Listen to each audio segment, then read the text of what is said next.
السلام علیکم ورحمۃ اللہ وبرکاتہ۔ بسم اللہ الحمد للہ والصلاة والسلام علی رسول اللہ ومن تبعہ ووالاہ وبعد۔ محترم ناظرین و سامعین، اسلامی ماؤں بہنوں، آج کے اس ویڈیو میں شعبان کے مہینے سے متعلق کچھ اور ٹوٹی پھوٹی گفتگو میں پیش کروں گا۔ جیسا کہ اس سے پہلے کے 3 ویڈیوز میں نے شعبان اور شعبان کے شروع کے 15 دنوں اور خصوصی طور پر 15ویں رات یا 15ویں دن سے متعلق کچھ باتیں عرض کی تھیں۔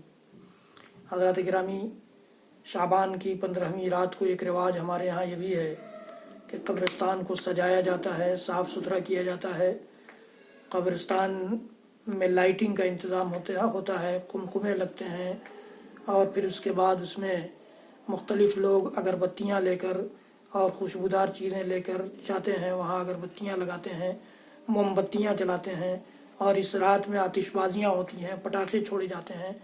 یہ سب ہماری صاف ستھری شریعت کو گدلا کرنے کے مترادف ہے۔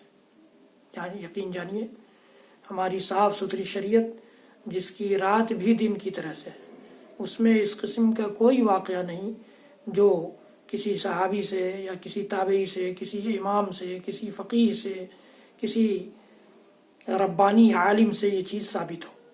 اس لیے محترم بھائیوں، دوستو، آپ سے دل کی گہرائیوں سے اور ہمدردی والے دل اور دماغ سے درخواست ہے کہ اس قسم کے کاموں سے باز رکھیں اپنے آپ کو، ورنہ اللہ تعالی ہمارا اور آپ کا مواخذہ کر لے گا، پکڑ کر لے گا ہماری اور آپ کی۔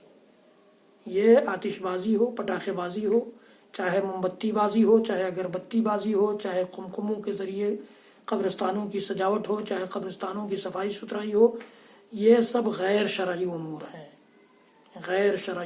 ہیں، اس رات میں انجام دیے جاتے ہیں۔ اللہ کے نبی صلی اللہ علیہ وسلم جو شریعت لے کر آئے تھے، جس شریعت کو ہم اور آپ مانتے ہیں، اس شریعت میں نہ تو اس کی اجازت ہے، نہ کوئی گنجائش نہیں۔ اسی طرح سے اس رات میں ہم اپنے گھروں میں رات جاگتے ہیں، عبادتیں کرتے ہیں، اور عبادتیں کرنے کے علاوہ جو کام انجام دیے جاتے ہیں وہ یہ کہ حلوے بنائے جاتے ہیں، پراٹھے بنائے جاتے ہیں، اچھے کھانے، عمدہ کھانے بنائے جاتے ہیں، اور پھر ان عمدہ کھانوں کی فاتحہ خوانی ہوتی ہے، اور ان کو کسی طاق میں یا کسی جگہ پہ رکھا جاتا ہے کہ روحیں آئیں گی اور ان کو کھائیں گی۔ انا للہ و انا الیہ راجعون۔ یہ بڑا خطرناک عقیدہ اور بڑا خطرناک معاملہ ہے ہمارا اور آپ کا۔ روحیں آتی ہیں، نہیں آتی ہیں، روحیں کہاں ہیں، کون سی روح کو اللہ تعالیٰ نے کہاں رکھا ہے، اس کا علم ہمیں اور آپ کو نہیں دیا گیا ہے۔ اللہ تعالیٰ نے قرآن پاک میں یسألونک عن الروح قل الروح من امر ربی اپنے رسول کو کہہ کر مخاطب کیا ہے کہ رسول، آپ سے یہ لوگ روح کے بارے میں پوچھتے ہیں، آپ کہہ دیجئے کہ روح تو میرے رب کا معاملہ ہے، میرا رب اس کے بارے میں جانتا ہے۔ تو پھر ہم نے یہ کہاں سے فیصلہ کر لیا کہ روحیں آتی ہیں؟ ہمارے پرکھوں کی روحیں آتی ہیں، ہمارے رشتہ داروں کی روحیں آتی ہیں، ہمارے گھروں میں آتی ہیں، اور روحیں آتی ہیں تو وہ کھانا کھائیں گی؟ بڑے عجیب معاملہ ہے، یہ سوچنے کی بات ہے۔ اور روحیں قبرستان سے ہمارے گھر آ جاتی ہیں اور ہم قبرستان چلے جاتے ہیں۔ کیسی عقل ہے ہماری عقل پر تف ہے کہ ہم کہتے ہیں، یہ عقیدہ رکھتے ہیں کہ روحیں ہمارے گھر آ جاتی ہیں اور ہم گھروں کو خالی کر کے قبرستان چلے جاتے ہیں، گویا مردے زندوں کی بستی میں چلے آئے اور زندے مردوں کی بستی میں چلے گئے۔ ایسی سمجھ ہے ہماری؟ جب انسان شریعت کو چھوڑتا ہے، شریعت کی تعلیمات کو نظر انداز کرتا ہے، شریعت کے پیغامات اور شریعت کی رہنمائیوں سے دوری اختیار کرتا ہے، تو اسی قسم کی بے عقلی اور بے وقوفی والے کام کرتا ہے۔ یاد رکھیے گا، یہ سب بے وقوفیاں ہیں، یہ سب غیر دانشمندانہ عمل ہے، اور سب سے بڑھ کر یہ غیر شرعی عمل ہے جو اللہ تعالیٰ کے ہاں قابل قبول نہیں ہوں گے، بلکہ ہمارا اور آپ کا اس پر مواخذہ ہو سکتا ہے۔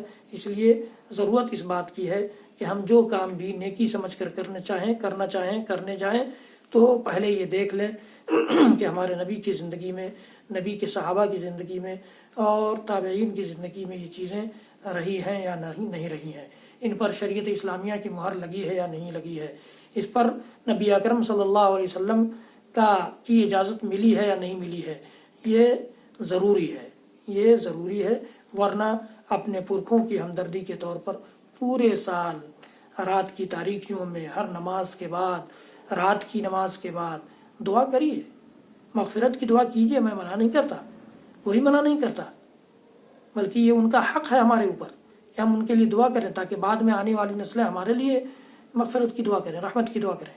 دعا کیجیے، لیکن دعا کے لیے نہ تو قبرستان جانے کی ضرورت ہے، نہ کرائے کے مولویوں اور ٹٹوؤں کو بلانے کی ضرورت ہے، نہ ہی اس مہینے کو خاص کر کے صدقات و خیرات اور غریبوں اور فقیروں کو کھلانے کی ضرورت ہے۔ اس مہینے کو خاص کر کے میں کہہ رہا ہوں، یاد رکھیے گا۔ اور اسی طرح سے نہ قبرستان جا کر دعا کرنے کی ضرورت ہے، نہ قبرستان کو سجانے کی ضرورت ہے، نہ قبرستان کو موم بتیوں اور اگربتیوں سے سلگانے کی ضرورت ہے، اور نہ ہی قبرستان کو لائٹنگ کی ضرورت ہے، قمقموں کی ضرورت ہے، اور نہ ہی حلوہ اور پراٹھے کھانے کی ضرورت ہے، نہ ہی یہ فاتحہ کھانے کی ضرورت ہے۔